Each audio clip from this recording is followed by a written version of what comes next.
My name is Beatrice, and before sharing with you what happened when I closed my eyes for the last time, I need to tell you about the 62 years I dedicated to serving God and loving my neighbor. My ministerial story began when I was only 18 years old, in a small town in the interior of Minas Gerais. I grew up in a humble but deeply Catholic family. My father was a blacksmith and my mother a seamstress, and both taught me from an early age that true wealth lay in serving others. I clearly remember the day I felt the call to religious life.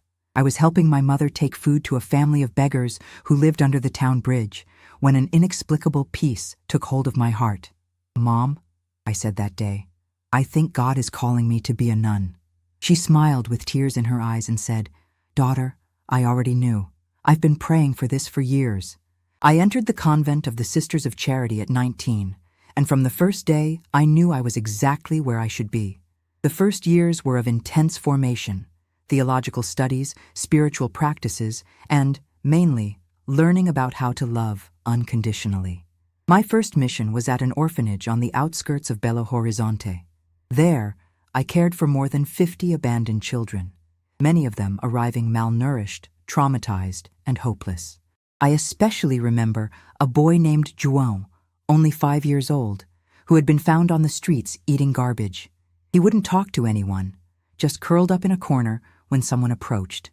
I spent months sitting beside him every day without saying anything, just offering my presence. I would sing softly the lullabies my mother used to sing to me. Slowly, very slowly, João began to trust. First, there were just quick glances, then a shy smile, and finally, on my 23rd birthday, he ran into my arms and said his first word, "Mom." At that moment, I deeply understood what it meant to be an instrument of God's love. It wasn't just about religious rules or rituals. It was about being a real presence in the lives of people who needed it most. After 5 years at the orphanage, I was transferred to work with leprosy patients at a leprosarium in the interior of Bahia. It was work that many considered dangerous and repugnant, but for me, it was a sacred privilege.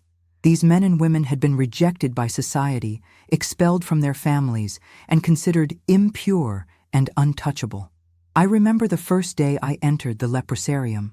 The smell was strong, the conditions were precarious, and many of the patients were in advanced stages of the disease. But when I looked into their eyes, I saw the same thing I saw in the eyes of the orphanage children. Human souls created in God's image, desperate for love and dignity. Dona Maria das Graças was one of the first people I met there. She had lost all her fingers and toes to the disease, and for years no one had touched her, not even the other staff members who used thick gloves for any contact. On the first day, I sat beside her bed and, without gloves, held her mutilated hands. She began to cry, tears from years of isolation and rejection finally being broken by a simple human touch. "Sister," she whispered, "it's been 15 years since anyone has touched me without fear. I spent 10 years in that leprosarium, and every day was a lesson about human dignity. I learned that no matter how disease or circumstances deform the outer body, the human soul remains precious and untouched." Many of those patients became my teachers of faith, showing me patience and forgiveness I had never imagined possible. My next mission took me to the favelas of Rio de Janeiro, where I worked for 15 years with families in extreme poverty. There, my convent was a 2-room wooden shack, and my chapel was the street, where we celebrated community masses under tarps stretched between posts. It was in the favelas that I learned about the creativity of love. With minimal resources, we had to find ways to feed hundreds of families, educate children who had never seen a school, and offer hope amid absolute despair. I organized sewing cooperatives for women, literacy classes for adults, and a symbolic adoption program where middle-class people adopted a favela family, not with money, but with genuine relationships. I remember a particularly challenging situation. A flood had destroyed more than 100 shacks in the community, leaving entire families with nothing. Public agencies promised help that never came, and despair was palpable. That night, I prayed intensely, asking for guidance. The next day, I began knocking door to door in the rich neighborhoods of the South Zone, not asking for money, but asking for something more precious, for people to come personally and meet the affected families. You don't need to give anything material, I would say. Just come, look into these people's eyes, and listen to their stories. The result was surprising. When people saw the dignity and strength of those families amid suffering, hearts opened naturally. Not only did material donations arise, but genuine relationships were formed. Rich families adopted poor families, not as condescending charity, but as true brotherhood. My last 20 years of ministry were spent in the riverside region of San Francisco, working with fishing and small farming communities. It was quieter work, less dramatic than the favelas, but equally important. There, my mission was mainly to be a constant presence, visiting the sick, comforting the bereaved, mediating family conflicts, and teaching children to read and write. It was in this region that I developed a deeper understanding of contemplative spirituality. The long walks along the riverbanks, the golden sunsets reflecting on the water, the simple conversations with people who had learned to find contentment in life's small things. All this taught me about God's presence in everyday details. I especially remember So Antonio, a 70-year-old fisherman who had lost his wife after 50 years of marriage. He stopped fishing, stopped eating properly, and was wasting away from sadness. I began visiting him daily, sometimes just sitting in silence on his house porch, watching the river flow by. "Sister Beatrice," he told me one day, "you don't need to stay here wasting time with a finished old man like me." "So Antonio," I replied, "there's no wasted time when it comes to love. And you're not finished. You're going through the deepest pain a human being can experience. That doesn't make you less valuable. It makes you more worthy of company." It took months, but gradually, So Antonio began to find reasons to continue living. He returned to fishing, began tending a garden, and eventually became one of the wisest people I knew about how to get through suffering without losing faith. During all these years of ministry, I maintained the practice of spending at least 2 hours a day in contemplative prayer. It was my renewal time, where I gave to God all the pain I had witnessed, all the impossible cases I didn't know how to solve, and all the frustrations of seeing so much injustice in the world. It was in those prayer hours that I learned my role wasn't to solve all the world's problems, but simply to be an instrument of love wherever I was. I didn't need to cure all diseases, end all poverty, or resolve all conflicts. I just needed to genuinely love each person God placed in my path. I also developed a very practical theology about what really matters in spiritual life. I saw many people get lost in complex theological discussions while ignoring the beggar at the church door. I saw religious leaders build personal empires while their communities suffered basic needs. I learned that all the theology in the world is worthless if it doesn't translate into practical love. My understanding of faith became very simple. God is love, and our only responsibility is to be channels of that love to the world. Everything else, doctrines, rituals, hierarchies, only has value if it helps us love better. If it takes us away from love, or if it makes us judge instead of serve, then it has lost its purpose. In the last years before my death, I felt a growing urgency to prepare others to continue the work. I began mentoring young religious people and committed lay people, not teaching academic theology, but sharing the practical lessons I had learned about how to find God in the most unlikely places. "Remember," I always told them, "you won't find God mainly in books or temples, although He's there too. You'll find Him in the eyes of a hungry child, in the sigh of an abandoned elderly person, in the tears of a mother who has lost a child. That's where He reveals Himself most clearly." It was exactly this kind of encounter with God that I was experiencing on that fateful day at the San Francisco River. When I saw little Anna being carried by the turbulent waters, I didn't think twice. It was simply what 62 years of ministry had prepared me to do. Love doesn't calculate risks, it simply acts. And that's how my earthly journey of service came to an end. But as you'll see, it wasn't really an end. It was just the beginning of an even greater revelation about the eternal purpose of everything I had lived. The autumn sun painted golden reflections on the turbulent waters of the San Francisco River as I walked along the rocky shore, returning from another visit to the needy families of the riverside community. I had just left the house of Dona Conceição, an 80-year-old widow who was raising 3 orphaned grandchildren alone. I had brought her some medications for her arthritis and ingredients for a pot of soup that would feed the family for several days. The desperate scream cut through the air like a blade. "Help! My daughter! She fell in the water!" The anguished voice of Donna Maria echoed off the rocks as she pointed to the currents carrying her little Anna, only 7 years old, downstream. I didn't hesitate for a second. 62 years of ministry had trained my heart to respond automatically to human suffering. Even knowing I couldn't swim well, even knowing the deadly force of those icy waters, my maternal instinct and unshakable faith propelled me into action. Removing my heavy habit, I dove into the turbulent waters without thinking of the consequences. The current was much stronger than I had imagined. Each stroke was a battle against furious nature, but my eyes remained fixed on the small head that appeared and disappeared among the waves.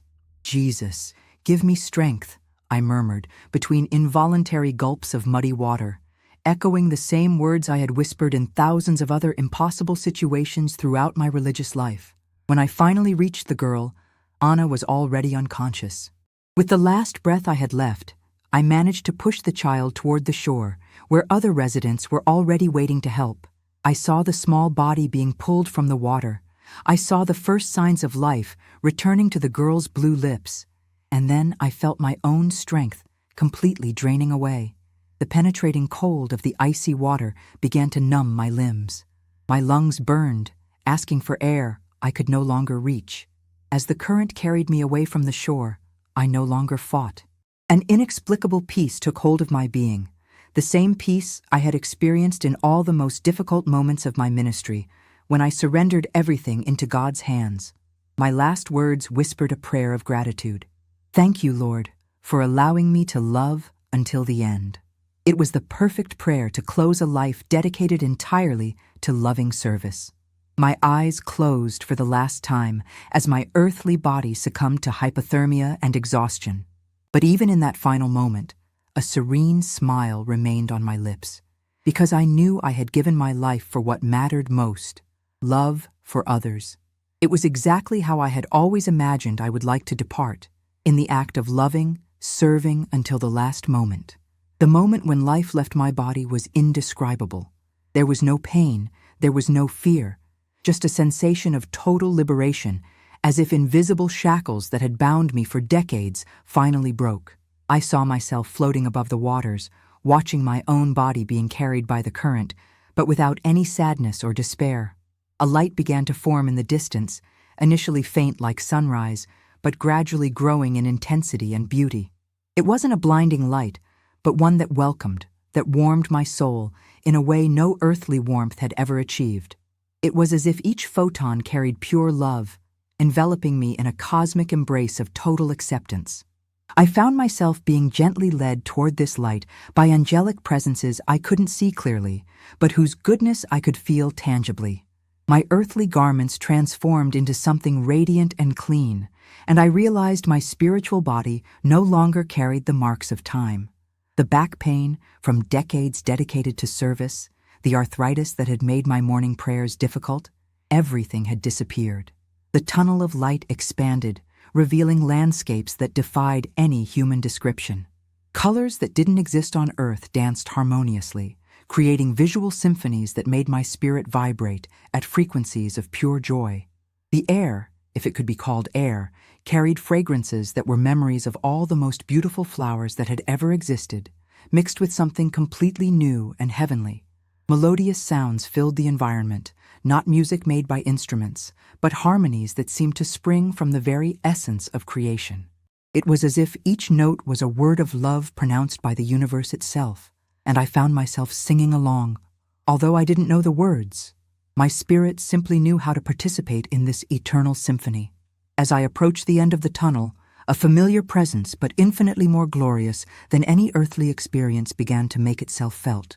My spiritual heart accelerated with the anticipation of an encounter I had awaited my entire life through decades of prayer and service, but which would now become reality in a more sublime way than I had ever imagined.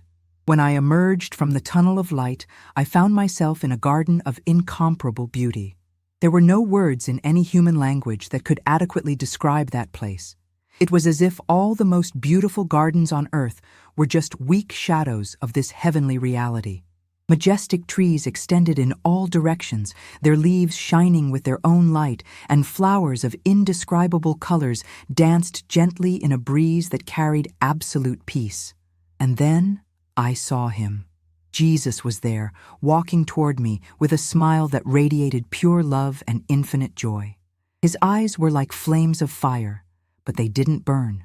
They warmed and purified, seeing through all pretenses and masks directly to the essence of the soul. His hair was white as freshly fallen snow, and his presence emanated an authority that didn't oppress, but liberated. "Beatrice, my beloved daughter." His voice sounded like distant thunder mixed with the sweetest melody ever heard. "Welcome home."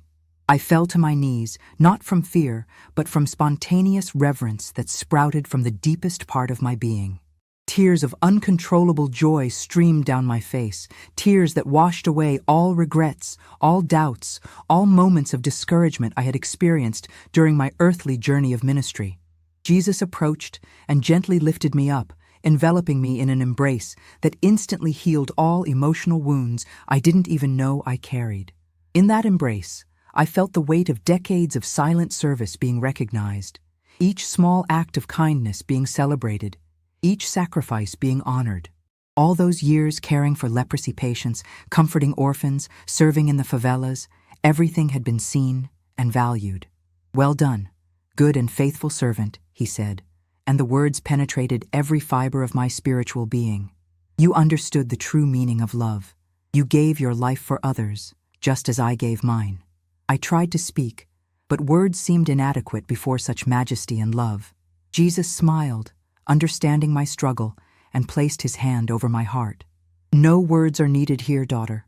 I know every thought, every intention of your heart. I saw every night you spent praying for the needy, every meal you shared when you were hungry, every time you comforted someone while your own heart was broken." Jesus' words brought a deep understanding of how my life had been viewed from heaven. I realized that no act of love, however small, had gone unnoticed.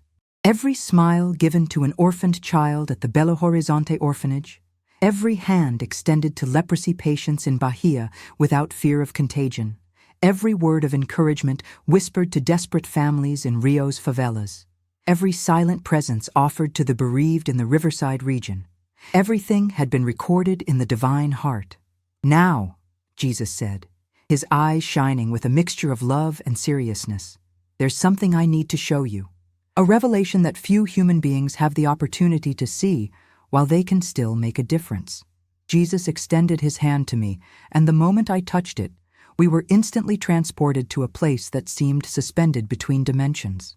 It was as if we were on a cosmic balcony from where we could observe different spiritual realities unfolding before us. "What you're about to see," Jesus said with a voice that carried both love and sadness, "is the reality of the two eternal destinies that await each human soul. It's important that you understand these are not places of arbitrary reward and punishment, but the natural result of choices each person makes during their earthly journey." First, he directed my gaze to the right, where a glorious vision unfolded. Heaven revealed itself before my eyes as a city of impossible proportions, built with materials that seemed to be solidified light. The streets were of gold so pure it had become transparent as crystal, reflecting the divine glory that emanated from every surface. I saw a crystalline river flowing through the center of the city, its waters shining with eternal life. Along the banks grew a gigantic tree that seemed to extend throughout the city, its leaves being medicine for the nations and its fruits offering eternal sustenance. But what impressed me most were not the physical aspects of that place, but the inhabitants. Millions of people from all eras, races, and cultures walked in perfect harmony, their faces radiating joy that would never be exhausted. Children ran and played with tame lions. Elderly people conversed with young people as if time had no meaning, and everyone seemed to be exactly where they belonged. "See," Jesus said softly, "how true love creates community. Here there's no envy, no competition, no loneliness.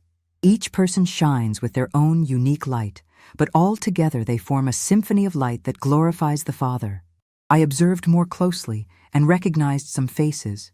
They were people I had known on earth, simple people who had lived lives of service and genuine love. I saw Dona Francisca, that lady from the favelas who used to share her only daily meal with stray cats. Sir Joachim, who had dedicated his life to caring for his sick mother with Alzheimer's, and many of the children who had died very young at the orphanage, but whose pure hearts had qualified them for that eternal glory. "Now," Jesus said, and his voice carried a note of deep sadness, "you must see the other reality." He directed my gaze to the left, and I felt an immediate change in the atmosphere. What I saw made me shudder, not from fear, but from deep and painful compassion. Hell wasn't exactly as earthly artistic representations had suggested. It was a place of absolute darkness, but not physical darkness. It was the complete absence of love, hope, and connection. The people there weren't being tortured by external demons, but by their own hardened hearts they had chosen to cultivate during their earthly lives. I saw isolated souls, each one a prisoner of their own bitterness, pride, and selfishness. They cried out for relief, but couldn't accept the love that still emanated from the divine throne, because they had trained their hearts for decades to reject it. "This is the natural result," Jesus explained with tears in his eyes, "of a life dedicated to self. When someone spends their earthly existence building walls around their heart, these walls become an eternal prison. I extend my hand to every soul, but some choose to close their fists." The vision was devastating, not because of cruelty, but because of the tragedy of waste. I realized that many of those souls had had opportunities to choose differently, but had preferred the path of hardness, judgment, and lack of forgiveness. "Why are you showing me this?" I asked, my voice laden with emotion. Jesus looked at me with infinite love. "Because you need to fully understand the magnitude of eternal choices, and because your journey isn't over yet." Jesus and I remained observing the two eternal realities, and then he began to explain in more detail who inhabited each one. "Look carefully at the inhabitants of my kingdom," Jesus said, directing my attention again to heaven. "These aren't necessarily those who had perfect lives or who never sinned. They are those who learned to truly love." I observed more carefully and began to understand fascinating patterns. I saw a man who had been a murderer on earth, but who had found genuine redemption in prison and had dedicated the last years of his life to helping young people avoid the path of violence. His transformation had been so complete that he now shone with a special light among the saved. "There is Mary Magdalene." Jesus pointed to a woman who shone with particular intensity. She was a prostitute, despised by society, but when she found true love, she became one of my most faithful followers. Her past was completely erased by the power of forgiveness. I saw children who had died very young, some of the very children I had cared for at the orphanage, but who now ran freely through the heavenly fields, their laughter creating melodies that mixed with the cosmic music. I saw simple people, farmers, housekeepers, workers, who had lived lives of silent integrity and sacrificial love. "The heirs of the kingdom," Jesus continued, "are those who fed the hungry, even when they themselves had little. They are those who visited prisoners when no one else cared, those who comforted the mourning, even while carrying their own pain, those who forgave when they had every right to hold resentment." I also saw those who had suffered persecution for the sake of justice, martyred missionaries, people who had died defending the oppressed, saints who had faced death before denying their faith. They shone with a special light, for they had proven their love through supreme sacrifice. "And the children," Jesus said with special tenderness, "all the children who maintained purity of heart. They are natural citizens of the kingdom, for they haven't yet learned to harden their hearts against love." I was particularly touched to see people with mental disabilities who had been marginalized on earth, but who here shone with a special light. I remembered several such people I had met during my ministry. "They were always closer to the kingdom," Jesus explained, "because their hearts remained simple and receptive to love. But also see," he continued, "those who were rich on earth, but used their resources to bless others. Those who had power but exercised it with humility and justice. Those who had knowledge, but used it to serve and edify. I saw people from all social classes and professions. Doctors who had treated the poor for free, teachers who had dedicated their lives to educating needy children, businessmen who had used their resources for social projects, politicians who had actually served the people instead of serving themselves. The great lesson that became clear to me was that heaven wasn't determined by social status, wealth, education, or even apparent religiosity, but by the condition of the heart. I saw people from all religions and backgrounds who had responded to divine love in the way it was revealed to them and were now united in worship of the one true God. The common denominator, Jesus summarized, is love, genuine love for God, and sacrificial love for neighbor. These are the two commandments on which all law and the prophets are summarized. With a heavy heart, Jesus again directed my attention to the darker reality. "Now you must also understand those who chose the other path," he said, his voice laden with infinite sadness. "See, these aren't here because I rejected them, but because they consistently rejected the love I offered. During their earthly lives, they had countless opportunities to open their hearts, but they deliberately chose the path of hardness. I observed and saw disturbing patterns.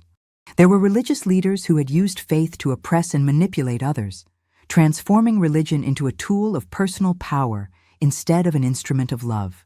Their hearts had become so hardened by hypocrisy that they could no longer recognize true love when they encountered it. There, Jesus pointed with sadness, is a man who was a pastor for 40 years, but who loved men's approval more than me. He preached about love, but lived in constant judgment. I offered him redemption until the last moment, but he preferred his own righteousness. During my years of ministry, I had unfortunately known such people, religious leaders more concerned with appearing holy than with practicing genuine love. I now saw the tragic destiny of such a choice. I saw people who had accumulated wealth while completely ignoring the suffering around them. They weren't just rich, but rich people who had hardened their hearts against compassion. They had had resources to make a difference in the world, but had chosen to live only for themselves. Money itself isn't evil, Jesus explained, but love of money kills the soul. These chose to serve wealth instead of using it to serve love. I also saw those who had been consumed by intellectual pride, people who had used their intelligence to deny God's existence and ridicule those who had faith. Not all intellectuals, but specifically those who had allowed intellectual pride to kill their capacity for humility and wonder. True wisdom begins with reverent fear of the Lord, Jesus said, but these preferred to worship their own intelligence. I saw people who had been consumed by bitterness and lack of forgiveness. They had spent their lives nurturing resentments, refusing to forgive those who had hurt them. Their hearts had become so hard that even divine forgiveness couldn't penetrate. Forgiveness is the key that opens the heart to love, Jesus explained. But these preferred to maintain their prisons of bitterness, even when I offered freedom. Particularly painful was seeing those who had abused children or caused unnecessary suffering to the innocent. During my work at the orphanage and in the favelas, I had encountered many children who were victims of such abuse. These had special opportunities for repentance, Jesus said, because their sins were so obvious, but they chose to justify their acts instead of seeking redemption. I also saw people who had simply chosen to live lives completely centered on themselves. They hadn't committed terrible crimes, but had spent decades ignoring any need beyond their own. Their hearts had atrophied from lack of use in genuine love. The tragedy, Jesus said with tears in his eyes, is that each of these souls was created for love and glory. I offered redemption to all of them, sometimes through dramatic circumstances, sometimes through gentle whispers of conscience. But they consistently chose to close their ears and harden their hearts. They aren't being punished so much as experiencing the natural consequences of their choices. A heart that trains itself to reject love for decades eventually loses the capacity to receive it. After showing me the eternal realities, Jesus led me back to the heavenly garden where we had initially met. We walked in silence for a few moments, allowing the magnitude of what I had seen to settle in my spiritual consciousness. "Beatrice," Jesus finally said, stopping under a tree whose shade emanated peace, "your earthly life was a beautiful testimony of my love. You faithfully fulfilled the calling I gave you, and your eternal reward is assured. You could remain here now and enjoy the glory I prepared for you.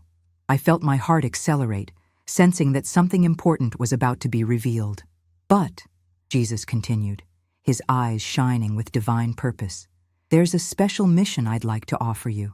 An opportunity to return to the world for a time to share what you saw here today. He gestured toward the visions we had observed. Very few people on earth truly understand the reality of eternity. They live as if this life is all that exists, making decisions based only on temporal consequences. But you have now seen the truth, that every choice, every act of love or selfishness, every moment of forgiveness or bitterness has eternal repercussions.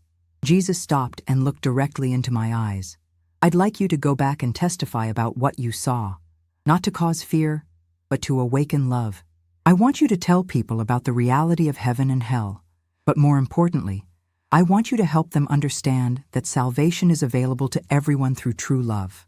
I felt a mixture of honor and overwhelming responsibility. But Lord, I said hesitantly, who will believe me? How can I make people understand something so beyond normal human experience? Jesus smiled with tenderness. You won't do this alone. I will be with you, just as I promised to be with all those who carry my message to the world. And remember, it's not your responsibility to convince everyone, but just to faithfully testify to what you saw. He placed his hands on my shoulders. Your previous life was already a powerful sermon about sacrificial love. Now you'll have words to accompany your actions. You'll speak to those who are lost in despair, showing them there's hope. You'll speak to those who are hardened by pride, reminding them of the humility necessary to receive love. And mainly, Jesus continued, his voice growing in intensity, you'll help people understand that religion without love is empty, but that genuine love always finds its way back to me. Many have gotten lost in rituals and rules, forgetting that everything comes down to two things: loving God and loving neighbor. I thought about all the years of my ministry, about all the people I had known who had gotten lost exactly in this trap of religiosity without love. Jesus began walking again, and I followed him. You'll have challenges, he warned. Some will call you crazy. Others will try to explain your experience through science or psychology. But there will also be many hungry hearts who will recognize the truth in your words. Always remember, he said, stopping again, that your mission isn't to judge, but to love, not to condemn, but to offer hope. You saw hell, but you also saw that it's the result of free choices.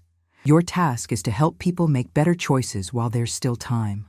I felt supernatural courage filling my spirit. I accept, Lord, I said with determination. If the Lord believes I can make a difference, then I'll return. Jesus smiled with radiant joy. I knew you would accept. And remember, this isn't goodbye. When your new earthly mission is complete, you'll return here to the eternal joy that awaits you. He embraced me once more, and in that embrace, I felt a special anointing being poured over me. Wisdom to speak, courage to face opposition, and mainly, abundant love to share with everyone I would encounter. My return to earthly life was as supernatural as my heavenly journey had been.